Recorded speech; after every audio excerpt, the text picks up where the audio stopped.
পূব ওদালগুৰি বড়ো চেনী চলচ্চিত্ৰ সন্থা সংগঠন কৰা হয়। উপস্থিত জিলা বড়ো চেনী চলচ্চিত্ৰ সন্থাৰ সভাপতি বীৰেন নাৰ্জাৰী। ওদালগুৰি জিলাৰ ওৰাঙৰ অতিথিশালত ওদালগুৰি জিলা বড়ো চেনী চলচ্চিত্ৰ সন্থাৰ এখনি গুৰুত্বপূৰ্ণ সভা অনুষ্ঠিত হয়। উক্ত সভাত গছাই স্বৰ্গীয়াৰীৰ সভাপতিত্বত অনুষ্ঠিত সভাৰ জৰিয়তে গছাই স্বৰ্গীয়াৰীক সভাপতি, বিদন মুছাহাৰীক সম্পাদক আৰু লক্ষীৰাম বসুমতাৰীক প্ৰচাৰ সম্পাদক হিচাপে লৈ ৩১জনীয়া পূব ওদালগুৰি বড়ো চেনী চলচ্চিত্ৰ সন্থা গঠন কৰা হয়। উক্ত সভাত ওদালগুৰি জিলা বড়ো চেনী চলচ্চিত্ৰ সন্থাৰ সভাপতি বীৰেন নাৰ্জাৰীয়ে কয় যে অতি কম দিনৰ ভিতৰতে এখন বড়ো জনগোষ্ঠীয় চলচ্চিত্ৰ ৰিলিজ কৰি অসমবাসীক উপহাৰ হিচাপে প্ৰদান কৰিব বুলি মন্তব্য আগবঢ়াইছে নাৰ্জাৰীয়ে। উক্ত সভাত উপস্থিত থাকে ওৰাঙৰ বিশিষ্ট সমাজসেৱক তুমন ব্ৰহ্ম, ওদালগুৰি জিলা বড়ো চেনী চলচ্চিত্ৰ সন্থাৰ সম্পাদক নৰঞ্জিত নাৰ্জাৰীৰ লগতে চলচ্চিত্ৰ জগতৰ কলা কৌশলীসকল। খুব শুভদিন বুলি ক'ব লাগিব। আমি ওদালগুৰি জিলা বড়ো আৰ্টিষ্ট এছ'চিয়েশ্যন দলৰ পৰা তেখেতসকলক বহুত বহুত ধন্যবাদ দিছোঁ।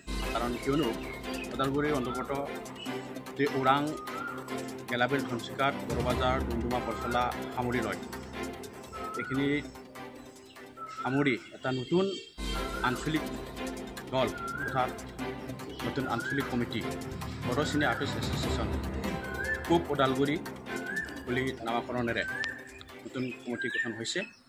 তাতে আমাৰ ওদালগুৰি জিলা তৰফৰ পৰা বহুতখিনি কাম কৰিব লগা আছে আৰু এই কামসমূহ লাহে লাহে আমি তেখেতসকলৰ লগত একেলগে লগ হৈ কৰি যাম। বিশেষকৈ চিনেমাৰ কাম সকলো আৰ্টিষ্ট বা সকলো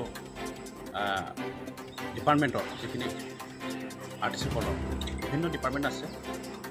চিনেমা এখন বুলি ক'লে বহুত ডিপাৰ্টমেণ্ট থাকে, ডিৰেক্টৰ, প্ৰডিউচাৰ, ছিংগাৰ, অভিনেতা, অভিনেত্ৰী, বহুতখিনি মানে ২৭টা-২৮টা ডিপাৰ্টমেণ্ট একেলগে হৈহে মানে এখন চিনেমা মানে সম্পূৰ্ণ হয়। গতিকে সেই দিশত চালে আমি কাম কৰিব লগা আছে আৰু নিশ্চয় হ'ব, কৰি যাম। নতুন কমিটি গঠন হৈছে। আমি আশা কৰিছোঁ জিলা তৰফৰ পৰা যে অনাগত দিনত তেখেতসকলৰ সবল নেতৃত্বত যাতে এই চিনেমা নিৰ্মাণৰ কাম অবিৰত হিচাপে চলি যাব আৰু বাকী কাৰ্যকৰী দিশত আমি বিস্তাৰে চাম। তেখেতসকলৰ লগত আমি সদায় আছোঁ। তো অৱশেষত খুব শুভ দিন বুলি ভাবিছোঁ আমি আজি, আৰু জিলাৰ তৰফৰ পৰা বহুত বহুত ধন্যবাদ দিছোঁ।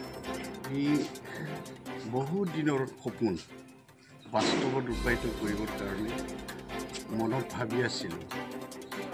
সেই মনত ভবা বাস্তৱত ৰূপায়িত কৰিবৰ কাৰণে আজি যি পদক্ষেপ লৈছোঁ, পূব ওদালগুৰি চিনে আৰ্টিষ্ট এছ'চিয়েশ্যন আমি এটা কমিটি হিচাপে যোৱা ২৯ তাৰিখে আমি কমিটিখন গঠন কৰিলোঁ।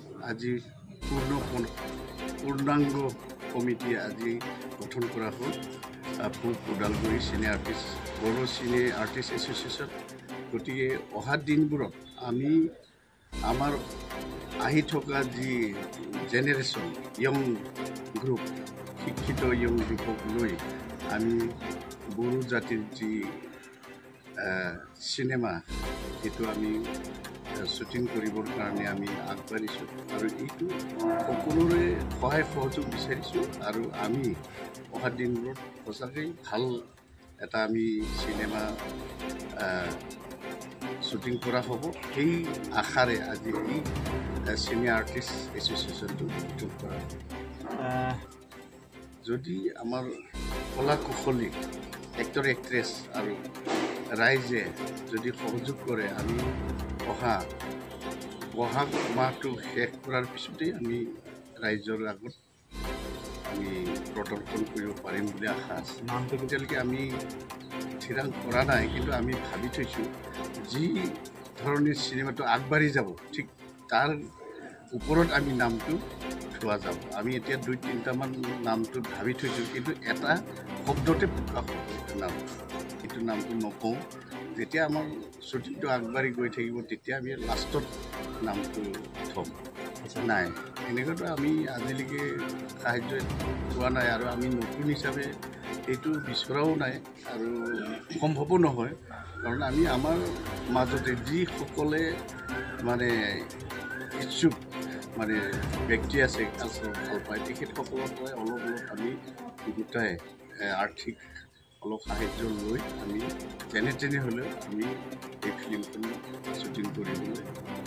ওলাইছোঁ চৰকাৰৰ অহা দিনবোৰত আমি তেখেতসকলক ক'ম যে আমাৰ ইমান খৰচা হ'ব বা আমি যি ফিল্ম শ্বুটিং শেষ কৰাৰ পিছত যিখিনি আমি ষ্টুডিঅ'ত কাম কৰিব লগা থাকিব সেই সময়ত আমি চৰকাৰক ৰিকুৱেষ্ট কৰি চাম আপোনালোকে অলপ বৰ্তমান যিটো দ্বিতীয় চৰকাৰ অসম চৰকাৰ তেখেতসকল হ'লেও আমি তেখেতসকলৰ ওচৰত আমি হাত বাউলি দিম আৰু মাজবাটৰ পৰা জ্যোতিনাথৰ ৰিপৰ্ট অমৃত নিউজ 24/7 অমৃত প্ৰবাহ অসমীয়া সাপ্তাহিক কাকতৰ ডিজিটেল সংস্কৰণ অমৃত নিউজ সত্যৰ সন্ধানত অমৃত নিউজ